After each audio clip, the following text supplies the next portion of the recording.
Ya, kita beralih ke informasi lainnya. Saudara, tim penyidik Polres Aceh Selatan kembali menggelar rekonstruksi kasus pembunuhan yang terjadi di Desa Siurai-Urai, Kecamatan Kelut Tengah beberapa bulan lalu.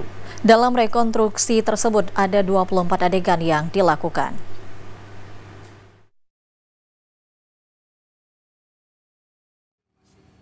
Tim penyidik Polres Aceh Selatan bersama Kejari Aceh Selatan menggelar rekonstruksi kasus pembunuhan M. Iqbal, 22 tahun, warga Desa Kota Fajar, Kecamatan Kelut Utara, yang ditemukan meninggal pada tanggal 15 April yang lalu di Desa Siurai-Urai, Kecamatan Kelut Tengah.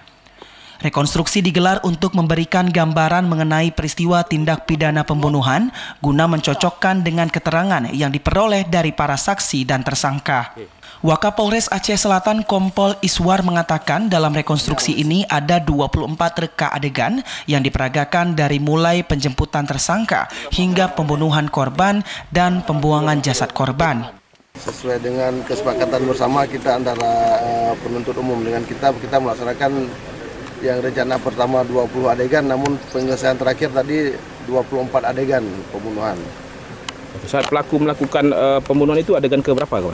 Ya, pada saat pelaku melakukan pembunuhan yaitu di leher terjadi pada adegan ke-13 dan 14.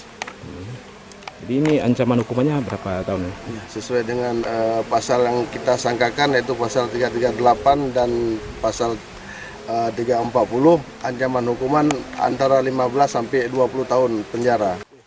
Sementara itu, keluarga korban Salmi berharap pelaku dapat dihukum sesuai dengan aturan yang berlaku dan keluarga korban berharap hukuman yang diberikan dengan adil.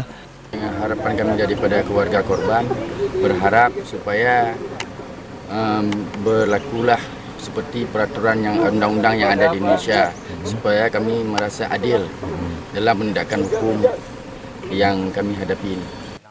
Dalam kasus pembunuhan ini, pelaku dijerat dengan pasal 338 junto pasal 340, ancaman hukuman dari 15 tahun sampai dengan 20 tahun penjara. Dari Aceh Selatan, Asrul Yadi, TVRI Aceh melaporkan.